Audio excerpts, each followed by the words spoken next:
Hello नमस्कार, welcome to inculcate learning D T plus BPRT के PYQs में ये हमारी 15th क्लास है जी। ऑलरेडी 14 क्लास यानी कि 1400 क्वेश्चंस हम कंप्लीट कर चुके हैं। मैं उम्मीद कर रही हूँ आपने देखी होंगी। जल्दी से जल्दी अब कोशिश रहेगी कि 35 की 35 क्लासेस पूरी हो जाएं, क्योंकि नोट्स आपके 35 के 35 क्लासेस के आउट हो चुके हैं। दैट मीन्स PPTs मैं बना चुकी हूँ। तो अब रिकॉर्डिंग का टाइम निकाल के रिकॉर्ड करके आप लोगों को बस देखनी है। मैं अपलोड कर दूंगी, आप लोगों को देखनी है। ओके। एंड जिनको नोट्स लेने हैं, जो खुद के नोट्स नहीं बना पा रहे हैं, whatever the reasons are, तो आपको डिस्क्रिप्शन बॉक्स में एक नंबर मिल जाएगा और एक लिंक मिल जाएगा वीडियो का, जिसमें मैंने नोट्स के बारे में बता रखा है। वो भी आप चेक कर सकते हो। Okay, this is presented by me Raveena. Videos informative लगे तो इनकलकेट लर्निंग को लाइक शेयर सब्सक्राइब जो है आप कर सकते हैं। It's absolutely free. 1 घंटे के अंदर अंदर इन 100 के 100 क्वेश्चंस को करने की कोशिश करेंगे, ताकि आप लोगों की भी स्पीड एग्जाम के हिसाब से भी बनी रहे। In the context of nutrition which of the following statement is correct. तो न्यूट्रिशन के बारे में पूछा है। High levels of complex carbohydrates are found in potato, pasta, bread. ये आपने बहुत बार इन जनरल भी सुना होगा कि हाँ, पोटैटो में और ये ब्रेड में बहुत ये वो सारा ही वो वाला फूड है जिसमें कॉम्प्लेक्स कार्बोहाइड्रेट्स आपको देखने को मिलते हैं। बात तो सही है। Nutritionist recommend a varied diet including plenty of grains, fruit and vegetable. So ये जब हम थियरी वाला पोर्शन करेंगे, या जिन्होंने नोट्स लिए होंगे उन्होंने देखा होगा कि जो हेल्थ एजुकेशन वाला पोर्शन है उसमें ये बात NIOS में दे रखी है उन्होंने कि एक बैलेंस डाइट क्या होनी चाहिए और न्यूट्रिशनिस्ट के अकॉर्डिंग क्या क्या चीज़ें उसमें इंक्लूडेड होनी चाहिए। ठीक है, सो वो चीज़ इसके अंदर आएगी। ये बात भी बिल्कुल सही है। ओके, दोनों चीज़ें बिल्कुल सही है जी। Which of the following statement is correct in context of bed wetting. जैसे कई बार बच्चा रात को सोते सोते बेड गीला कर देता है, रात को सुसु आ जाता है, उसको पता नहीं चलता। तो बेड वेटिंग के कॉन्टेक्स्ट में चीज आपसे पूछी है। Fewer than 1% of bed wetters have a physical disorder though they may have a small bladder capacity. तो बहुत कम लोगों को होता है ये फिजिकल डिसऑर्डर, वो इन्होंने बोला है। दूसरा, या फिर ये भी हो सकता है कि उनकी ब्लैडर कैपेसिटी स्मॉल हो, कि उनको जब सुसु आया था वो चले गए, तो दैट्स बेटर। अगर नहीं जा पाए और डिले हो गया तो फिर जो है वो वहां से ब्लैडर की जितनी कैपेसिटी होगी उसके बाद बेड वेटिंग होगी। The discovery of approximate size of a gene linked to Andreas's point to heredity as a major factor in this condition. So इस condition के दौरान ये बात पूछी है। दोनों चीजें ये भी सही है जी। ठीक है, so approximate size of gene जो linked है वो चीज इन्होंने बोली है। ये दोनों चीजें ठीक है, आप ध्यान रख सकते हो। In the context of gender differences which of the following statement is correct. Gender difference के बेसिस पे आपसे पूछी है statement. Newborn boys and girls react differently to stress, possibly suggesting genetic, hormonal, temperamental differences. So सिर्फ newborn ही नहीं, boys और girls या in general हर एक पर्सन डिफरेंटली रिएक्ट करता है। सो वो चीज़ बिल्कुल सही है यहाँ पे कि जो बच्चे पैदा होते हैं न्यूबॉर्न बॉयज और गर्ल्स, वो डिफरेंटली रिएक्ट करते हैं चीज़ों के लिए, क्योंकि दोनों में हार्मोनल या जेनेटिक सारी चीज़ें अलग अलग हैं। Baby girls are a bit longer and heavier than baby boys and maybe slightly stronger. तो ये थोड़ी सी स्टेटमेंट कॉन्ट्राडिक्टरी है, बिकॉज देखो कई जगह पे ये चीज़ पाई गई है कि जो बेबी गर्ल्स हैं वो कंपैरेटिवली जल्दी मतलब चीज़ों को झेल जाती हैं एज कंपैरिजन टू बॉयज़। ठीक है, सो वो चीज़ देखने में आई है। बट यहाँ पे तो इन्होंने बोल दिया कि जो बेबी गर्ल्स हैं वो लॉन्गर भी होती हैं, हैवियर भी होती हैं, बट ऐसा नहीं है। बेबी बॉयज़ जो है, आप इनफैक्ट कई बार बेबी गर्ल और बॉय का हाइट चार्ट या कि हाइट कैसे बढ़ेगी या चीज़ें देखोगे ना, वेट कैसे बढ़ेगा, तो बॉयज़ की हाइट और वेट थोड़ा सा एक्स्ट्रा रेंज में ही आपको देखने को मिलेगा। ओके, सो ये स्टेटमेंट गलत है जी। आंसर सिर्फ पहला सही है। Soon after the birth, babies show the signs of dash, which are mostly physiological responses to sensory stimulation. So interest या फिर डिस्ट्रेस। तो जैसे ही बच्चे का जन्म होता है उसके बाद आपको कुछ एक फिजियोलॉजिकल रिस्पॉन्सेज देखने को मिलेंगे। सो आपको लगेगा कि अच्छा ये बच्चे को चीज़ अच्छी लग रही है इसलिए ये जो है ऐसे रिएक्ट कर रहा है, या ये जो है एक का हाथ पकड़ लिया, तो वो रिफ्लेक्स एक्शंस हैं। ऐसा नहीं है कि आप पसंद आ गए उसको इसलिए उसने आपकी उंगली पकड़ी है। ठीक है, सो वो चीज़ नहीं है, क्योंकि उसको अभी पता ही नहीं है चीज़ें। सो वो रिफ्लेक्स एक्शन है, वो सबकी उंगली पकड़ेगा ही। वो रिफ्लेक्स है कि जैसे ही उसके हाथ में कुछ जाएगा वो एकदम से उसकी मुट्ठी बंद हो जाएगी। ठीक है, सो वो इनवॉलेंट्री रिफ्लेक्स और फिजियोलॉजिकल रिस्पॉन्सेज हैं। दोनों चीज़ें बिल्कुल ठीक हैं जी। Okay, the brain is composed of neurons और ग्लियल सेल्स। सो ये टेक्निकली एक आधा ऐसा क्वेश्चन दिखे तो उससे डरना नहीं है। जो PYQs में चीज़ें आई हुई हैं वो कवर करो, जितनी क्लासेस में करवा रही हूँ वो कवर करो और उनको रिवाइज करो। मोर देन इनफ रहेगा आपके क्वेश्चन सोल्व करने के लिए। ओके, सो बोथ 1 and 2 नहीं, तो दोनों है जी, ये न्यूरॉन्स और आपका glial cells. In the context of sensory motor stage, which of the following statement is correct? Piaget की theory, it's third stage in cognitive development. Sensory motor तो first stage है ना, third थोड़ी है, ठीक है. Infant learn through senses and motor activity. Senses के through सीखते हैं वो, ठीक है ये बात तो, ये दूसरे वाली ठीक है जी सिर्फ, ठीक है. अच्छा, कई बच्चों का ये भी सवाल होता है कि पियाजे से क्वेश्चन ज़्यादा है, तो क्या मैं नोट्स में या मैंने जो क्लासेस प्रिपेयर की हैं उनमें सिर्फ मैंने पियाजे और वाइगोट्स्की की थियरी डाली है? नहीं, मैंने सारी की सारी लर्निंग थियरीज डाली हैं, जितना आपको पता होना चाहिए, जितनी इन्फॉर्मेशन आपको होनी चाहिए, सारी पर्सनालिटी थियरीज आपको मिल जाएंगी, सारी इंटेलिजेंस की थियरीज मिल जाएंगी, ठीक है. तो वो आइडिया आपको ब्रॉड रहेगा कि क्या क्या चीज़ें आपने करनी है और क्या क्या आपको पता होना चाहिए. Okay. In the context of information processing approach, which of the following statement is correct? It is concerned with individual differences in cognition. It aims to describe the mental processes involved when people acquire and remember information or solve problems. तो information processing approach का पूछा है. कई approaches हम देखते हैं जब हम टीचिंग की थियरीज भी पढ़ते हैं. सो यहाँ पे इंफॉर्मेशन को कैसे आप प्रोसेस करोगे वो पूछा है. सो इंडिविजुअल डिफरेंसेस से कंसर्न है. ऑब्वियसली हर एक इंसान का इंफॉर्मेशन प्रोसेस करने का तरीका अलग होता है. It aims to describe the mental processes, यानी दिमाग में क्या क्या प्रोसेसेस इन्वॉल्व हैं व्हेन यू आर रिमेंबरिंग सब इंफॉर्मेशन और you want to solve some problem. So ये दोनों चीज़ें भी ठीक हैं जी. Okay. Which of the following baby behavior is correctly matched in the context of early human reflexes? So ये जो reflexes हैं ये मैंने यहाँ पे ही ऐड कर दिए हैं आपकी इंफॉर्मेशन के लिए, ये आपको पता होनी चाहिए जी. जैसे मोरो, जिसमें extends leg, arm and fingers, Moro reflex. Tonic neck, opens mouth और close eyes and neck flexes आपको दिखेंगे. तो इसमें पहला ठीक है, दूसरा गलत है. इसमें मैं नेक्स्ट स्लाइड में ही डाल रखा है मैंने मोरो, इसलिए ठीक है. आप देखेंगे कई बार कि आपने अगर किसी छोटे बच्चे को उठाया और उसको एकदम से रोना आ जाए तो आप देखेंगे कि वो पूरा का पूरा ऐसे सीधा हो जाएगा, टाइट, ठीक है, सीधा हो जाएगा, एक्सटेंड कर देगा लेग्स को, आर्म्स को, फिंगर्स को, और एकदम से फिर रोने भी लग जाएगा. सो मोरो रिफ्लेक्स बिल्कुल सही है, ठीक है. ये अर्ली ह्यूमन रिफ्लेक्सेस होते हैं. Dash are the children whose temperament is generally mild but who are hesitant about accepting new experiences. ठीक है, तो आप हेजिटेट कर रहे हो थोड़ा बहुत, तो देखो ये तो नहीं होगा. डिफिकल्ट तो नहीं है क्योंकि आप जनरली माइल्ड हो, तो डिफिकल्ट बच्चे नहीं है कि जो टेम्परामेंट मतलब होता है ना, टेम्पर टेंट्रम्स भी थ्रो किए ही जा रहे हैं और एडजस्ट नहीं कर रहे हैं, ऐसा नहीं है. बट आप थोड़ा सा जो है एक्सेप्ट करने में, वो होता है ना, एक वार्म अप चाइल्ड होते हैं जो एक्टिव चाइल्ड लगा लो आप, वो बहुत ईजिली एक्सेप्ट कर लेंगे नए एक्सपीरियंसेस को. ओके, बट ये जो है ईजी चिल्ड्रन भी नहीं है क्योंकि थोड़ा सा हेजिटेट कर रही हैं. तो एक ही ऑप्शन हमारे पास बचता है, second, slow to warm up children है ये, जो थोड़ा सा हेजिटेट कर रहे हैं बट फिर भी ठीक है. ओके, ये है जी. जैसे मोरो रिफ्लेक्स को स्टार्टल रिफ्लेक्स भी बोलते हैं, ये बात ठीक थी जो मैंने अभी आपको बताई कि क्राइंग के साथ ओपन आती है ये चीज़ कि वो बिल्कुल एक्सटेंड कर देंगे चीज़ों को. देन टॉनिक नेक फ्लेक्स या फेंसिंग रिफ्लेक्स इसको बोलते हैं, रिफ्लेक्स. तो इसमें क्या होता है, बच्चे आप कई बार देखेंगे छोटा बच्चा लेटा रहता है ना, तो वो एक साइड गर्दन रखता है कई बार. कुछ एक बच्चे, बहुत बार आप देखने को मिलेगा आपको कि कुछ एक बच्चे जो हैं वो 3 से 9 महीने के बीच में ये फेड भी हो जाता है. स्टार्टिंग की बात हो रही है. और इनफैक्ट अगर आप किसी पीडियाट्रिशियन की वीडियो कभी देखी होगी ना, मेरे सामने एक वीडियो आई थी स्टार्टिंग में कि हमारा बच्चा जो है वो एक ही तरफ देखता है, तो इसको मतलब ऐसा तो नहीं है कि भाई मूवमेंट में कोई दिक्कत हो. सो ऐसा नहीं होता. छोटे बच्चे जो है उनमें ये टॉनिक नेक रिफ्लेक्स होता है, ठीक है. तो वो ऐसे ऐसे से नजर आएंगे, वो हाथ ऐसे कर लेंगे और ऐसे गर्दन उनकी नजर आएगी, ठीक है. अच्छा, फिर है दी एक बेबिन्स की रिफ्लेक्स भी होता है, ये भी आपको पता होना चाहिए. इसमें होता है कि जब छोटे बच्चे के आप बिल्कुल ये ना, मान लो ये पैर है छोटे बच्चे का, छोटे बच्चे के पैर पे टैप करोगे या उसको टच करोगे तो वो ऐसे करके मतलब ऊपर की तरफ जाएंगे, उसका जो ये उंगलियां और पंजा है टेक्निकली, तो ऊपर की तरफ जाके ऐसे ओपन कर देगा. छोटे बच्चे पे करके देखना, ऐसे करेगा.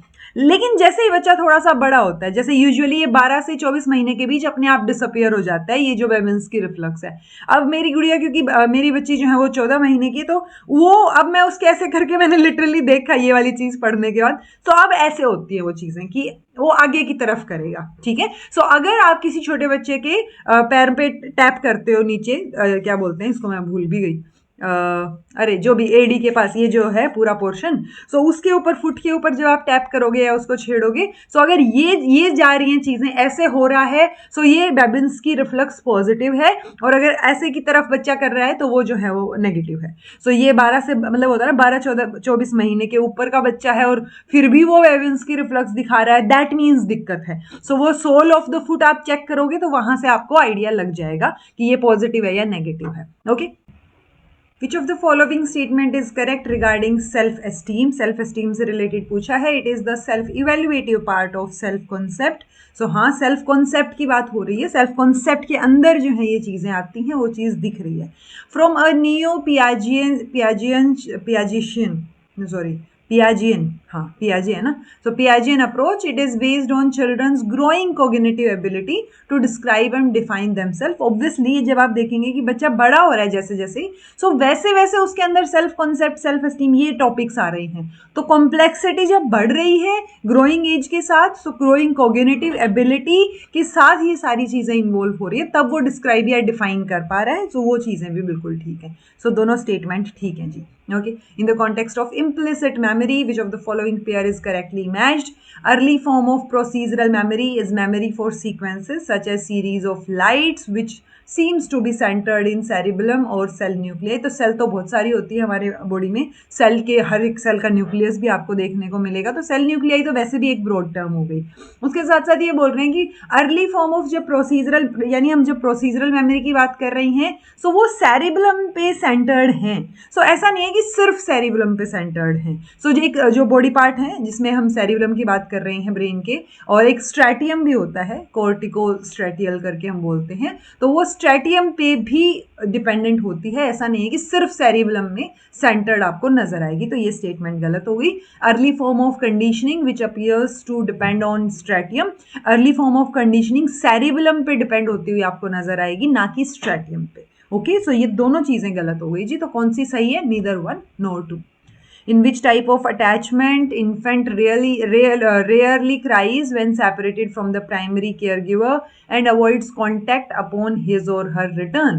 यानी बच्चा इतना ज़्यादा अटैच नहीं है, ना वो जाने पे रो रहा है और ना ही आने पे, वो आने के बाद भी अवॉइड ही करता है कि कांटेक्ट ना हो.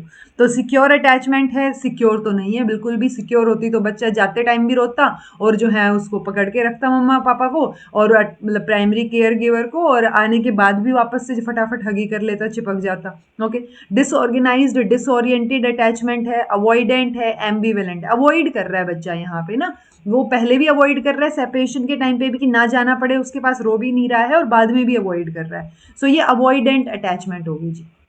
ये हम करेंगे, ये मैंने डाल रखा है थियरी में भी. What is operant conditioning? It is learning based on reinforcement and punishment. Reinforcement और punishment पे आपको दिखेगी operant conditioning. Operant conditioning Skinner की बात हम करते हैं. It is a learning based on associating an involuntary response to and a stimulus. So involuntary response को एसोसिएट कर रहे हो आप स्टिमुलस के साथ. तो ये पहली स्टेटमेंट ठीक है, दूसरी गलत है जी.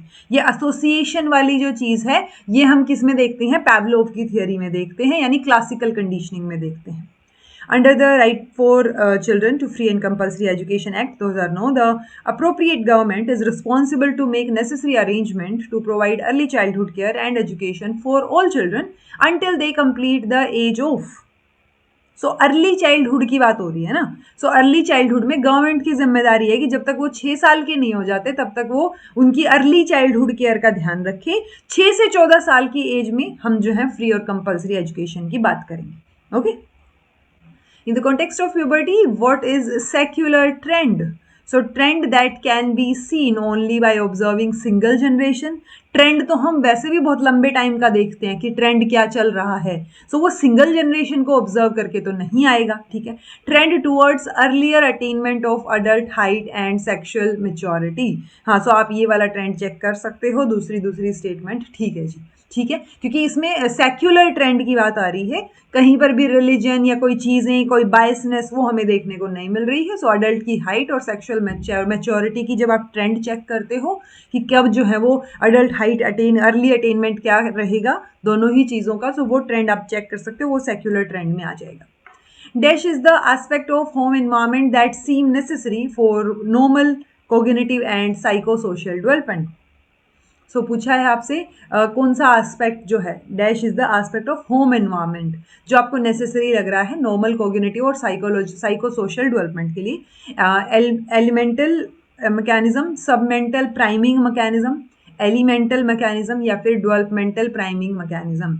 सो डेवलपमेंटल प्राइमिंग मैकेनिज्म है जी। प्राइमिंग होती क्या है? प्राइमिंग होती है जैसे आप कहीं डॉक्टर के पास गए तो डॉक्टर को देखते ही ऑटोमेटिकली आप बहुत इजीली नर्स को रिकॉग्नाइज कर लोगे, ठीक है। सो ये बहुत अच्छा एग्जांपल मुझे लगा। सो जब आप एक्सपोज हो एक स्टिमुलस के लिए तो वो आपके बाकी जो स्टिमुलस आएंगे उससे रिलेटेड, जैसे डॉक्टर को देख के आप एक वो होता है ना, आपका डॉक्टर के साथ एक्सपोजर हुआ, सो वो आपके बाकी रिस्पॉन्सेज को इन्फ्लुएंस करेगा विदाउट कॉन्शियस अवेयरनेस। आप इसमें कॉन्शियस नहीं, और चीजें एसोसिएटेड है कि डॉक्टर है तो नर्स, और एसोसिएटेड हैं चीजें, ठीक है, आपके ब्रेन में। सो वो जितनी भी जल्दी वो होता है ना, एसोसिएशन बन गई और इजीली एक्सेसिबल है ब्रेन के लिए, तो वो प्राइमिंग है कि एक स्टिमुलस जो है वो इन्फ्लुएंस कर रहा है आपके दूसरे रिस्पॉन्स को भी।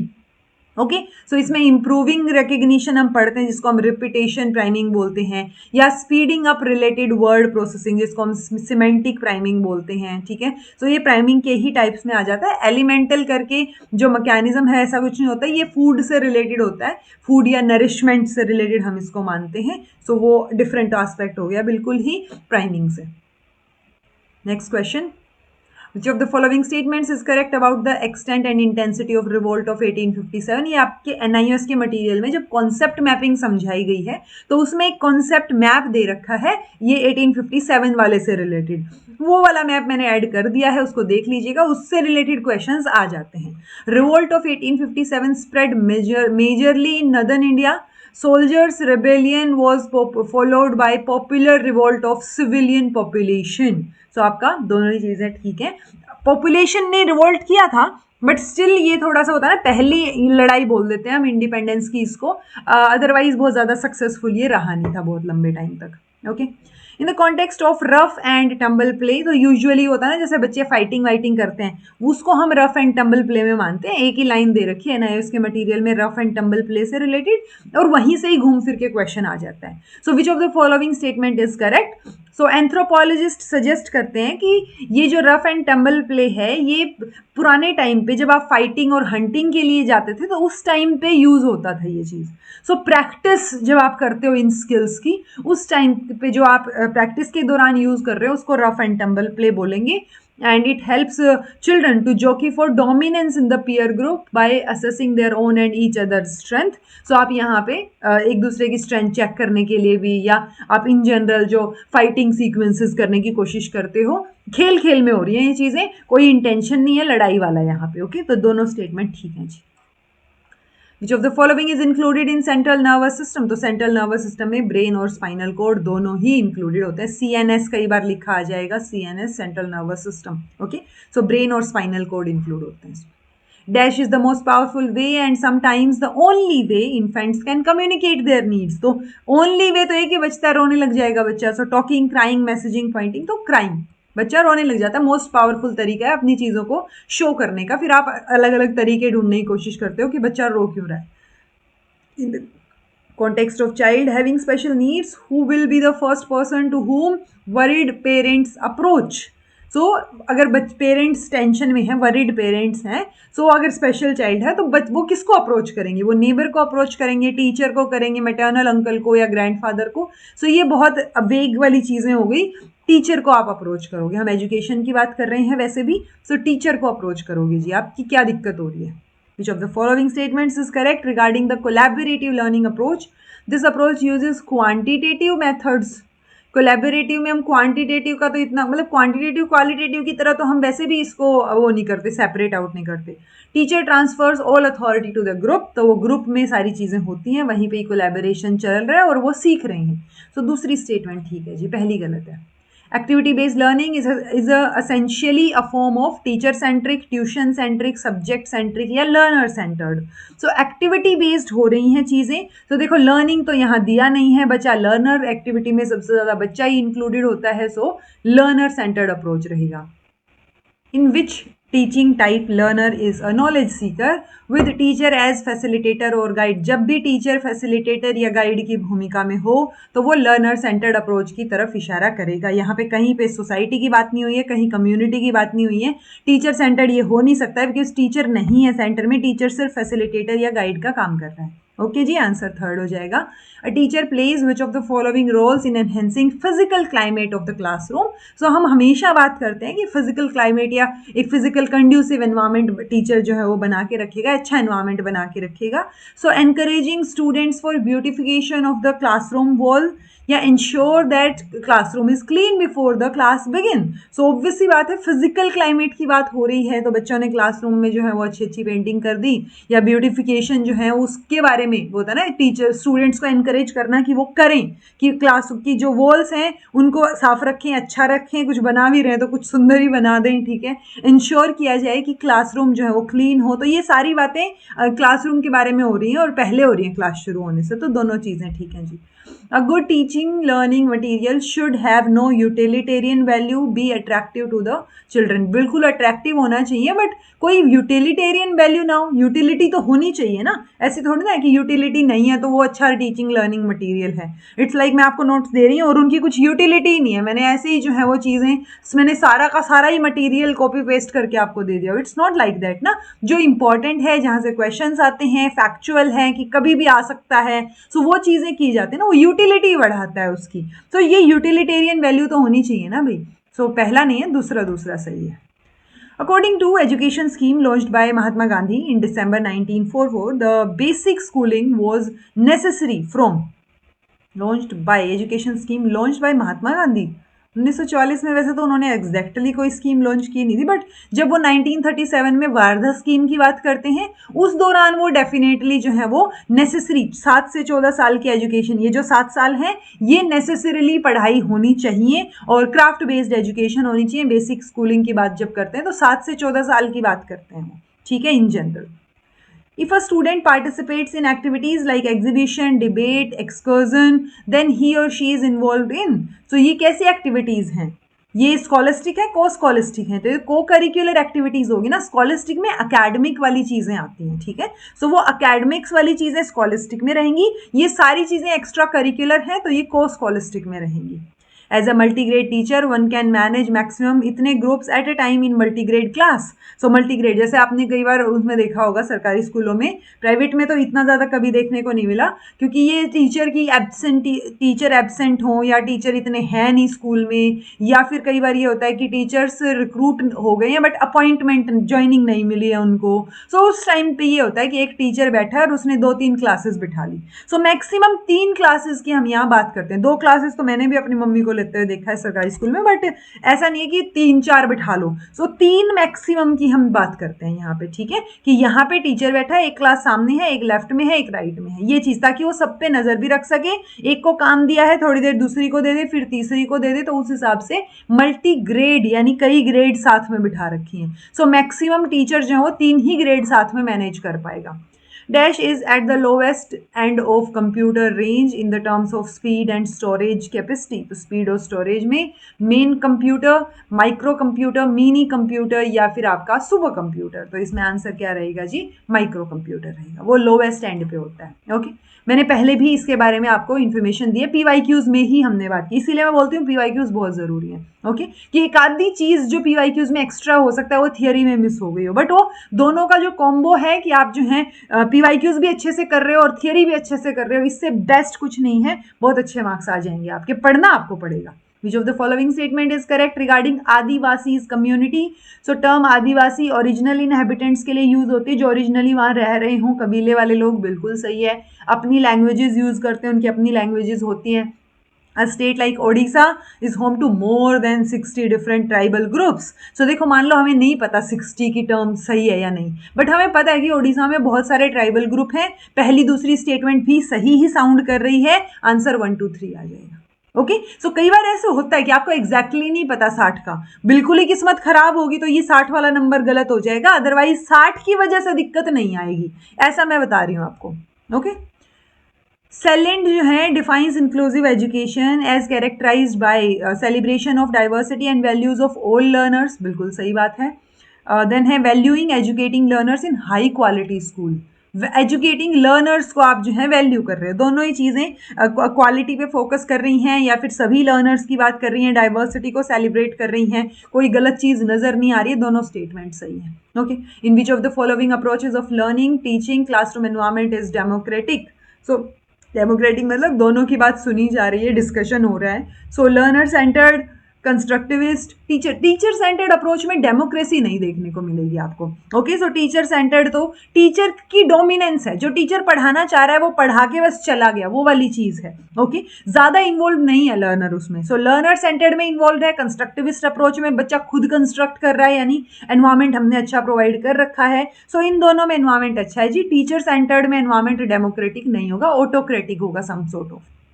In context of inclusive education, which of the following statement is correct? Integration was used to describe the participation of children with disabilities in the educational program existing for the children without disability. So जब हमने integration की बात की है उस time पे हम किस चीज की बात करते हैं कि जो सिस्टम है उसको वैसा ही रखो, हम सिस्टम नहीं बदल रहे हैं, बच्चा अपने आप को सिस्टम के हिसाब से ढालेगा, यानी बच्चे में बदलाव की बात कर रहे हैं। और ये स्पेशली इंटीग्रेशन में हम स्पेशली ये बोलते थे कि जो चिल्ड्रन विद डिसेबिलिटी है वो नॉर्मल बच्चों के साथ आके पढ़ें, सेम स्कूल में, सेम एनवायरमेंट में, लेकिन उसमें सिस्टम चेंज नहीं होगा। ओके, ये ठीक है। Inclusion was made to implement the vision of providing education to children with disability in the regular stream of education. आप जल्दबाजी में ये स्टेटमेंट हो सकता है सही कर दो, लेकिन इंक्लूजन में हम सिर्फ, हमारा विजन सिर्फ डिसेबल्ड बच्चों को रेगुलर स्ट्रीम में लाना नहीं है, सभी बच्चों को रेगुलर स्ट्रीम में लाना है। उस सभी में वल्नरेबल ग्रुप आ गए, डिसएडवांटेज्ड ग्रुप आ गए, स्लम वाले बच्चे भी आ गए, गर्ल्स भी आ गई, सब आ गए, तो इंक्लूडिंग डिसेबल्ड पर्सन। ठीक है, तो ये बात आपको याद रखनी कि इंक्लूजन में हमारा विजन सिर्फ चिल्ड्रन विद डिसेबिलिटी को रेगुलर स्ट्रीम में लाने पे फोकस नहीं है, हमारा विजन किस पे फोकस कर रहा है, सबको साथ लाने पे फोकस कर रहा है। दूसरी स्टेटमेंट इसलिए गलत है जी, सिर्फ पहली स्टेटमेंट सही है। Okay, which of the following pairs of discipline approaches of education is correct? So imposed, learner centred approach, self controlled, learning centred, participatory. देखो टीचर सेंटर्ड कभी भी पार्टिसिपेटरी नहीं होगा। ओके, लर्निंग सेंटर्ड में लर्निंग पे focus है, वो self centred आएगा नजर की नहीं आएगा? हमसे क्या पूछा है, करेक्ट कौन सा है? सो टीचर सेंटर्ड में पार्टिसिपेटरी अप्रोच नहीं है। लर्नर सेंटर्ड में इम्पोज्ड अप्रोच, दूसरा सही है ना, सिर्फ सेल्फ कंट्रोल्ड, यानी आपके खुद के कंट्रोल में है चीज़ें, तो वो लर्निंग सेंटर्ड रहेगा। लर्नर पे आप इम्पोज कर रहे हो, वो टीचर सेंटर्ड है, और पार्टिसिपेटरी लर्नर सेंटर्ड है। तो ये दोनों स्टेटमेंट्स ऑपोजिट दे रखी है। Okay, what is the role of education in empowering girls? So education empower women to make right choices, बिल्कुल सही बात है। Education play a positive role in their development, बिल्कुल एजुकेशन हर जगह पॉजिटिव रोल ही प्ले करेगी। दोनों स्टेटमेंट सही है जी। Which of the following statement is correct regarding Dr. Bhimrao Ambedkar? He is considered the father of Indian Constitution. हाँ, he fought for the rights of Dalit community. वो दलित community से थे, उनके rights के लिए वो बहुत लड़े हैं। Later in his life he converted to Buddhism, क्योंकि उन्होंने बोला था कि मैं हिंदू पैदा तो हो गया पर मैं हिंदू मरूंगा नहीं। सो तब देन जब उन्होंने कन्वर्जन, क्योंकि आपने अगर मूवी भी देखी है उनसे रिलेटेड, मुझे कुछ कुछ विजुअल्स ध्यान आते हैं कि सब लोग जो होते हैं ना, जैसे मुस्लिम जो है मौलवी वगैरह, वो आके उनको बोलते हैं कि हमारे धर्म में ये अच्छी चीज़ें हैं, आप ये वाला जो है अपना लो, क्योंकि ऑब्वियसली उस टाइम पे डॉक्टर भीमराव अंबेडकर एक बहुत बड़ी हस्ती थे। ठीक है, सो किसको वो कौन सी उसको ज्वाइन करेंगे, कम्युनिटी को, या कौन से धर्म को, रिलीजन को ज्वाइन करेंगे, ये बहुत बड़ी बात थी उस टाइम पे। सो बुद्धिज्म को उन्होंने अल्टीमेटली ज्वाइन किया था। हिंदू तो वो थे ही, उनको हिंदू नहीं रहना था। सो जैन, बुद्धिस्ट, तो वो सब लोग आए थे। सो उन चीज़ों को देखते हुए उन्होंने आई थिंक 1955 में ही बुद्धिज्म ज्वाइन किया था, और उसके जस्ट कुछ टाइम बाद उनकी जो है वो डेथ हो गई थी। तो ठीक है ये स्टेटमेंट, क्योंकि बुद्धिज्म सभी रिलीजन्स को या सभी लोगों को इक्वली ट्रीट करता है। In the context of time management, which of the following statement is not correct regarding activity based learning? तो जब आप एक्टिविटी कंडक्ट कराते हो तो उसमें एक पर्टिकुलर टाइम भी आप एलोकेट करते हो। तो क्लोजर एक्टिविटी के लिए ज़्यादा टाइम देना, कंडक्टिंग एक्टिविटी को ज़्यादा टाइम देना, intimate the students regarding the time allocation, बच्चों को टाइम के बारे में पहले ही बता देना, और allot less time for warm up activities. तो देखो यूजुअली यही स्टेप्स हम देखते हैं कि पहले वार्म अप करवाया, फिर कंडक्ट करवाई एक्टिविटी, और फिर क्लोजर टाइम उसका, सो मतलब उसको बंद करना है, अब खत्म होने वाली है वो एक्टिविटी। तो देखो आप ऑब्वियसली जब कंडक्ट करवाते हो एक्टिविटी को, तब ज़्यादा टाइम जो है आप अलॉट करते हो, ये हमें दिख रहा है। वार्म अप के लिए आप कंपैरेटिवली कम टाइम ही देते हो, बच्चों को पहले से टाइम के बारे में बता देते हो, बट अगर आप मेन एक्टिविटी से ज़्यादा टाइम क्लोजर एक्टिविटी में दोगे तो वो तो गड़बड़ हो जाएगी ना। सो वो ज़्यादा इफेक्टिव आपको नहीं नजर आएगा कि मेन एक्टिविटी वाला पोर्शन, मेन जो काम था वो तो आपने कम टाइम दिया है और क्लोजर को आप ज़्यादा दे रहे हो, तो वो इफेक्टिव नहीं होगा। फर्स्ट स्टेटमेंट गलत हो जाएगी। In the context of inclusive education, what is the full form of SEND? SEND, देखो SEND की environment for needy and dependent demanded नहीं, school English for need and differences नहीं, special education needs and difference या disability, ठीक है, answer D हो जाएगा। Dash is defined as to make powerful, imprisonment powerful के लिए होगा, रेपुडिएशन, एम्पावरमेंट या इनकार्सनेशन। सो आंसर आपका एम्पावरमेंट हो जाएगा जी, वो पावरफुल बनाता है। अब एम्पावरमेंट आप वुमेन को कर सकते हो, एम्पावर मैन को कर सकते हो, सबको करना चाहिए वैसे तो। सो हमें ह्यूमन बीइंग को ही एम्पावर करना है। Okay, in the context of course objective which of the following pair is correctly matched?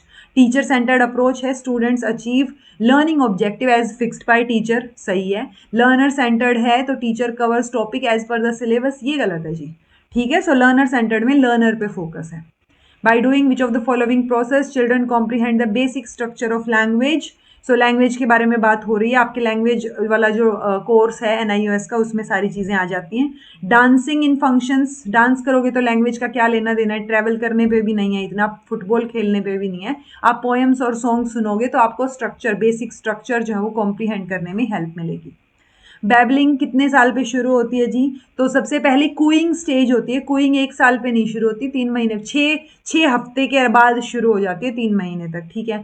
फिर 6 महीना का जो बच्चा है वहाँ पे वो वेराइटी ऑफ वॉवल और कॉन्सोनेंट जो है वो बोलने लग जाता है, शुरू कर देता है, ट्राई करता है, ठीक है। तो स्टार्टिंग में वोवल वाली स्टेज आएगी कूइंग में, बट उसके बाद जो है वो धीरे धीरे कॉन्सोनेंट, उनके अलग अलग कॉम्बिनेशंस, वो चीज़ें देखने को मिलेंगी, वो ठीक है जी। ओके, उसको बैबलिंग बोलेंगे हम। विच of the following is part of first step for learning a language? तो लैंग्वेज के लिए पहला स्टेप क्या होगा, बोलना या सुनना?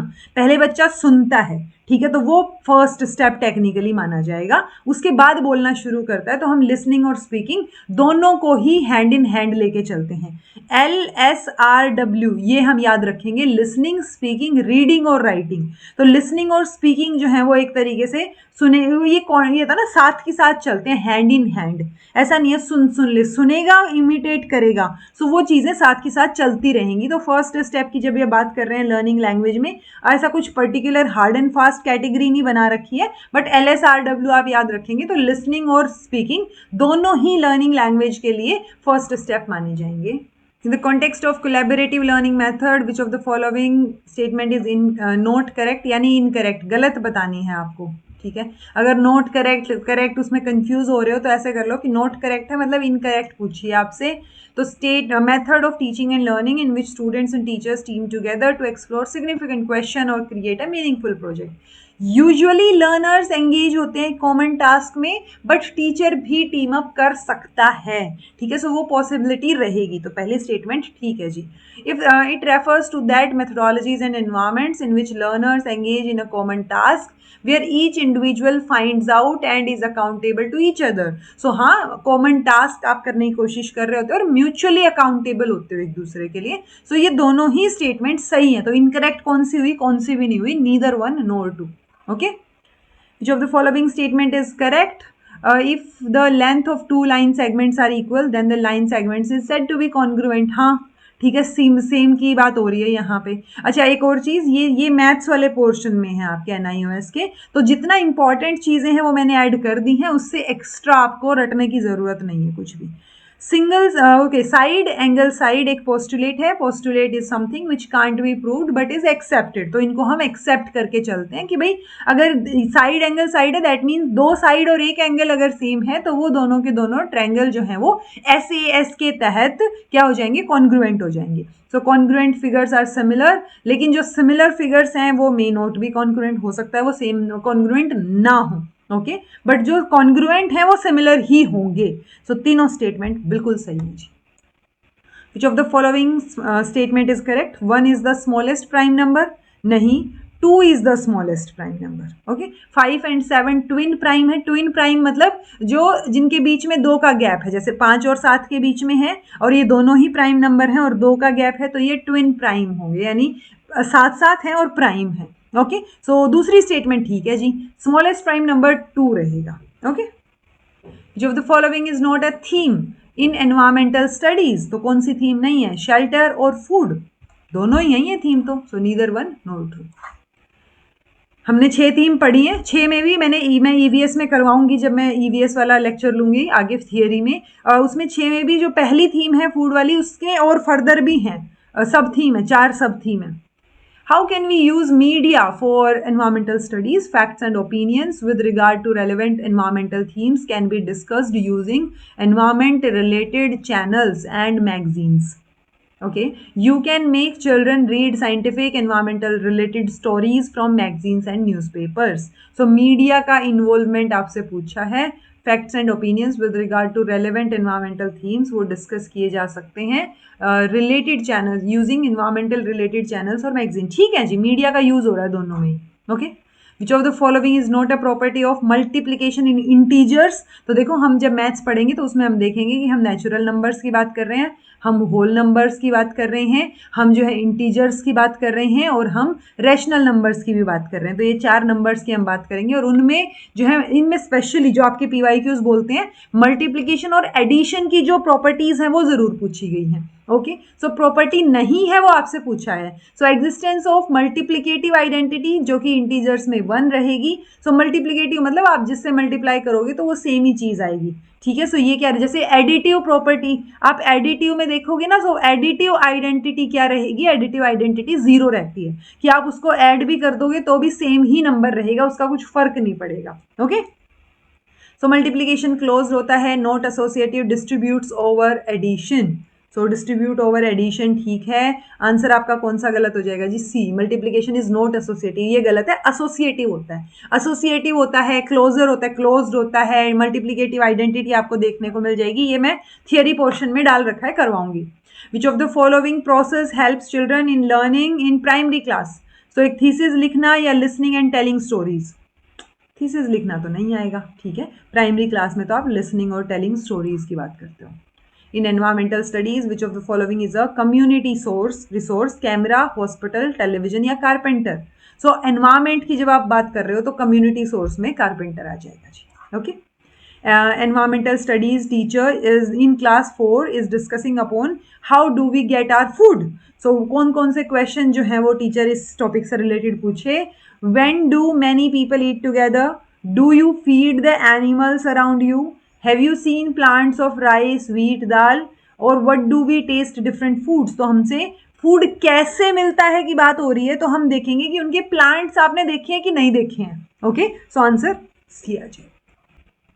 इन the context of picture which of the following statement is correct? तो पिक्चर्स की बात होगी तो primary level children are very fond of pictures. हाँ, बहुत मज़ा आता है उनको पिक्चर्स देखने में। इनफैक्ट हमारे भी बच्ची है तो वो क्या करेगी, उसकी एक एल्बम है ऐसे, तो वो ऐसे पलट पलट के देखती रहेगी उसको। ठीक है, तो बहुत मज़ा आता है उनको नई नई चीज़ें देखने में। It is easy to spontaneously talk to students about pictures. तो ईजी होता है बच्चों से पिक्चर्स के बारे में बात करना। तो ठीक है जी, दोनों स्टेटमेंट सही हैं। Which of the following statement is not correct regarding the properties of multiplication? So p into 1 is equal to 1 into P, same ही बात है, नेचुरल, ये मल्टीप्लाई कर दिया आपने, डिस्ट्रीब्यूटिव प्रॉपर्टीज को बोल रहे हैं। ये आइडेंटिटी ऑफ मल्टीप्लिकेशन है। ओके, अगर आपको ऊपर याद हो, हमने 1 को हमने मल्टीप्लिकेटिव आइडेंटिटी भी बोला था।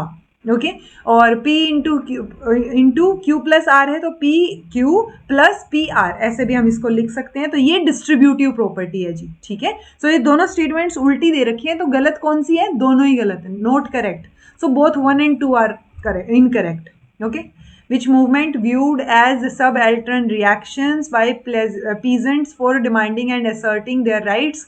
So ये आप इन जनरल भी उसके अंदर पढ़ते हो, जो आपका क्या नाम है उसका, जनरल स्टडीज जब पढ़ते हो, हिस्ट्री थोड़ी सी।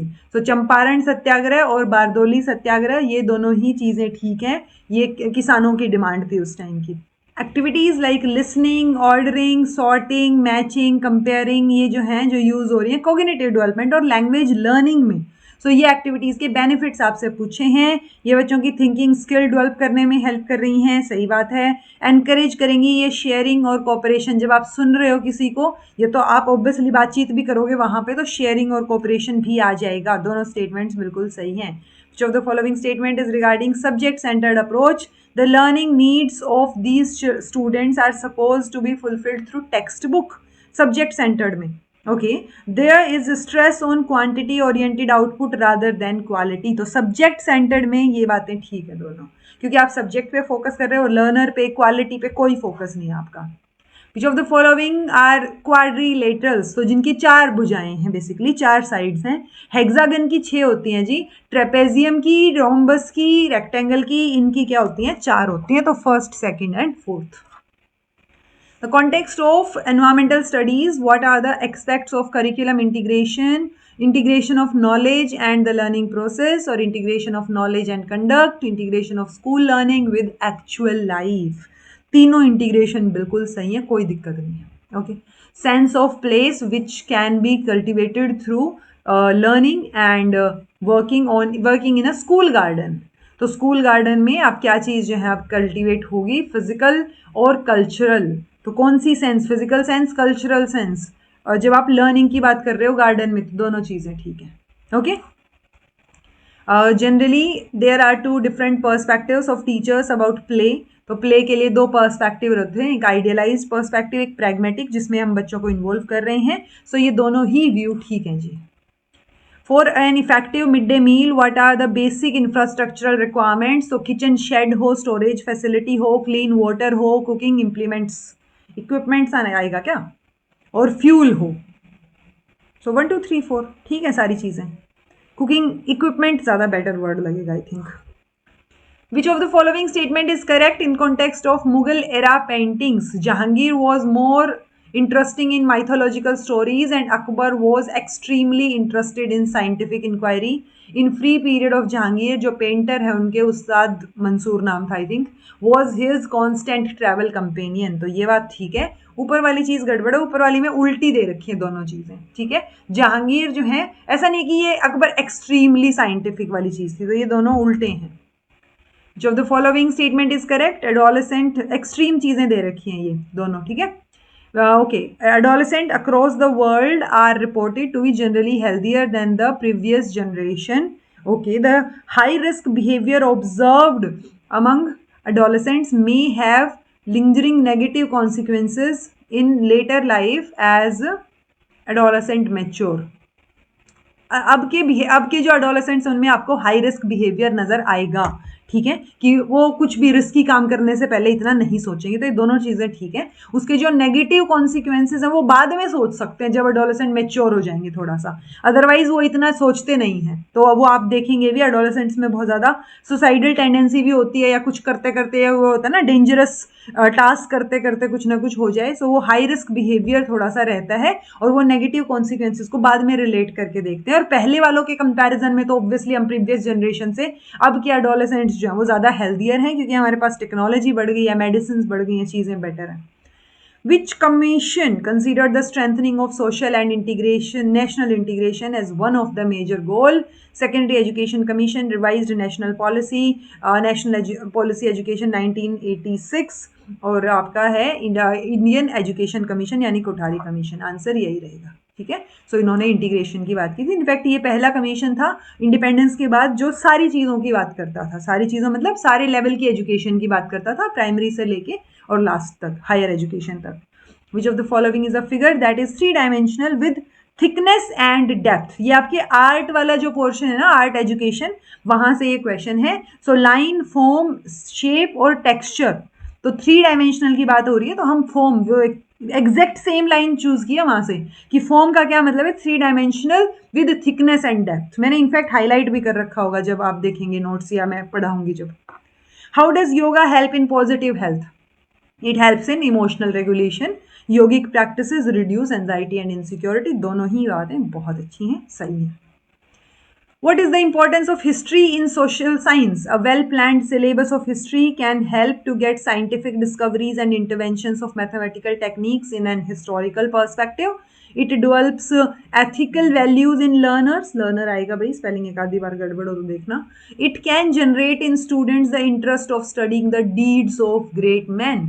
सो इंपॉर्टेंस क्या है हिस्ट्री की? सो ये सारी चीज़ें इंपॉर्टेंट हैं कि पहले वालों ने क्या किया, एथिकल वैल्यूज सीखना, डेवलप करना बच्चों में, एक वेल प्लान्ड सिलेबस अगर आप करोगे तो पहले क्या चीज़ें हुई हैं, कैसे scientific discoveries, mathematical techniques invent की गई हैं, वो हम हिस्ट्री में पढ़ सकते हैं। Yam is one of the 8 steps of yoga given by Patanjali. Which of the following combination about the component of yam is correct? सो अपरिग्रह, देखो अहिंसा मतलब नॉन वायलेंस होता है, ट्रूथफुलनेस नहीं होता। सो ऑब्वियस सी बात है ये अपरिग्रह भी गलत हो गया। ओके, सत्य, ये आपका कॉन्टिन्यूएशन बोल रहे हैं, सत्य मतलब सच, ये ट्रूथफुलनेस आएगा, प्रैक्टिस ऑफ ट्रूथफुलनेस सत्य आएगा।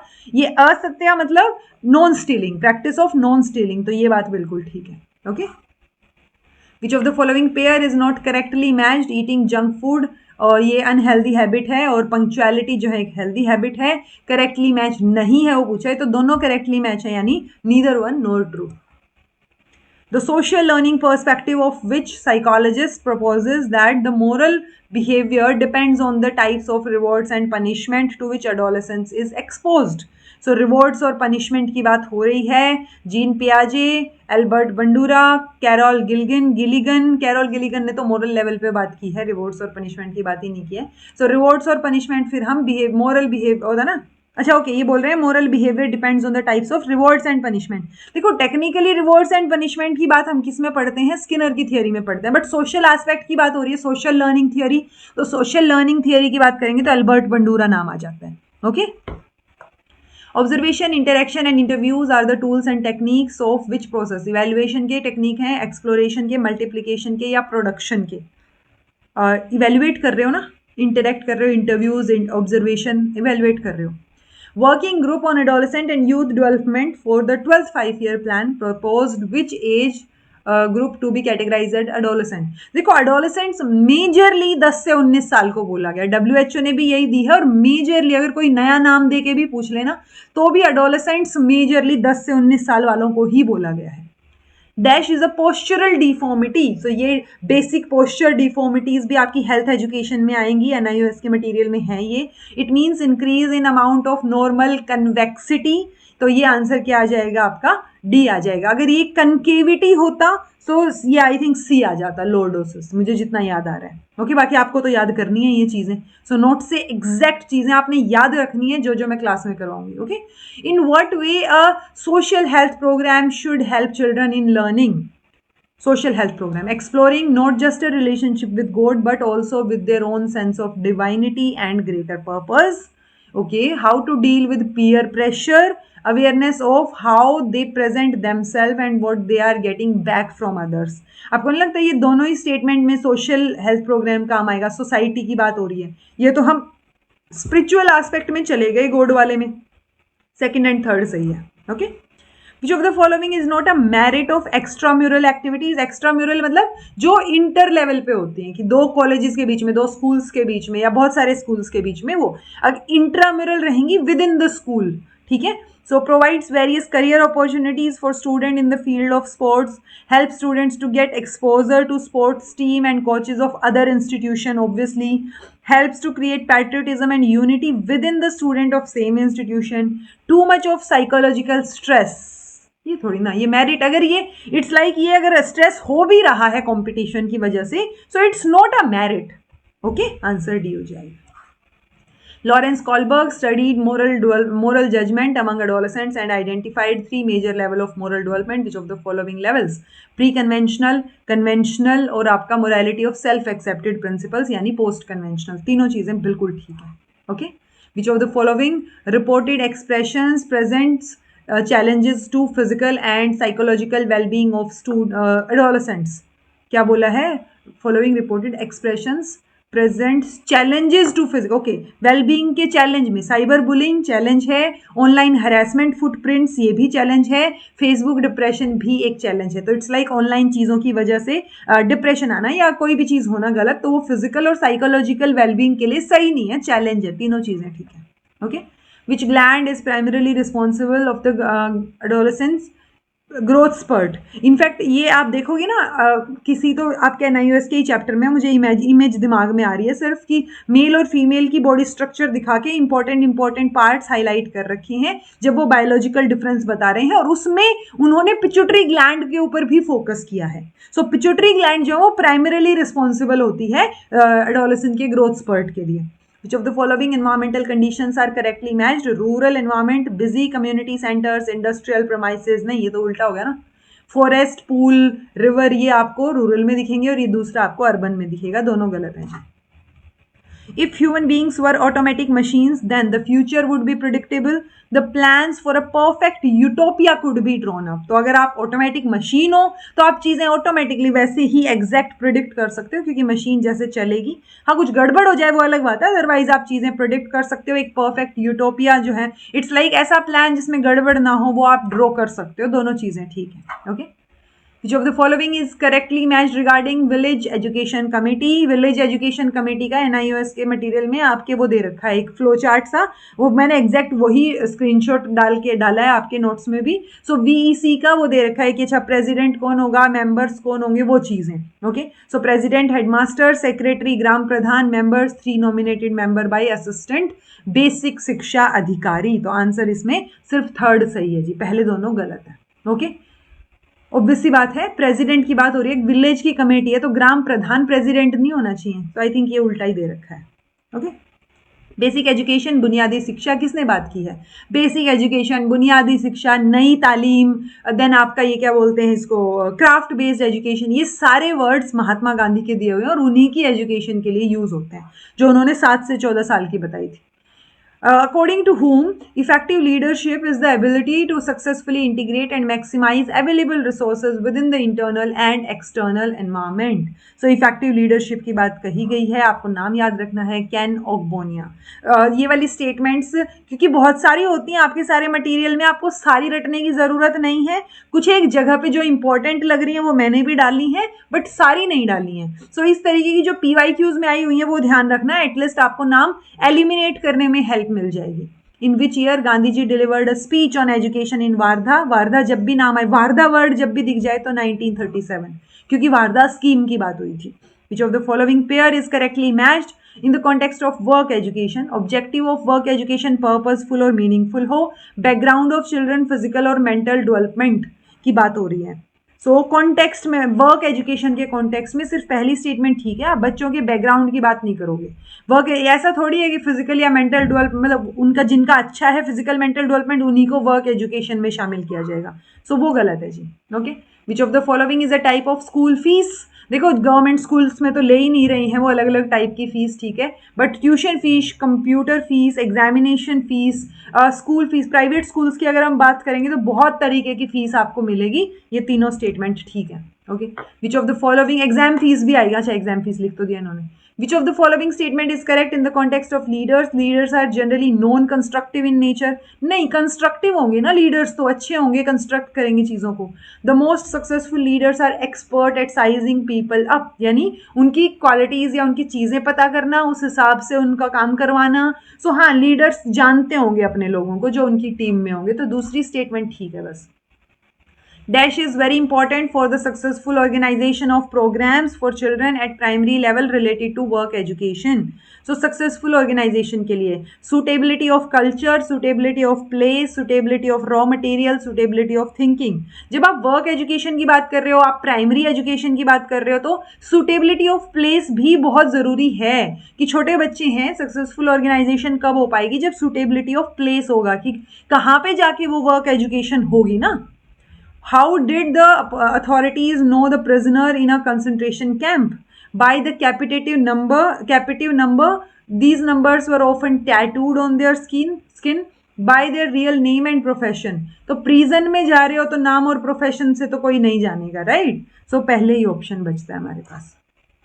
Which of the following statement is correct in the context of school and community partnership? School partnership can be strengthened since school is a agency of society. हाँ, हम in fact John dewy ने तो miniature society भी बोला है, ठीक है, school को, तो ये ठीक है जी। Education and training always harms the community, कैसी बात कर रहे हो, गलत है। Okay, which of the following pairs is correctly matched in the context of teacher? So leadership मतलब set policy and strategy, management establish parameters and controls.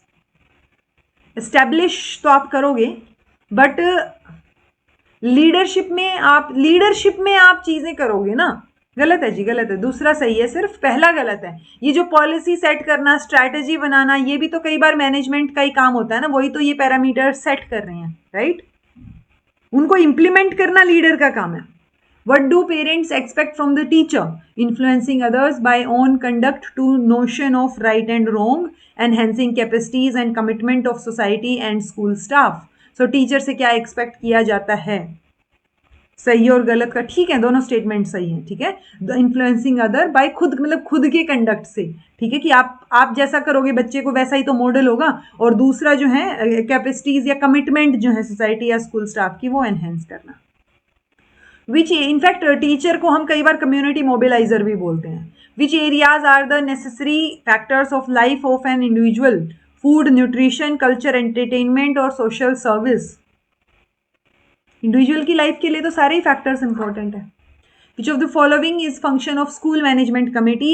Ensuring regular attendance and punctuality of teachers. In fact school management committee का क्या काम होना चाहिए ना, वो भी एक फ्लो चार्ट जो है वो दे रखा है आपके एनआईएस के मटेरियल में, विच इज नेसेसरी।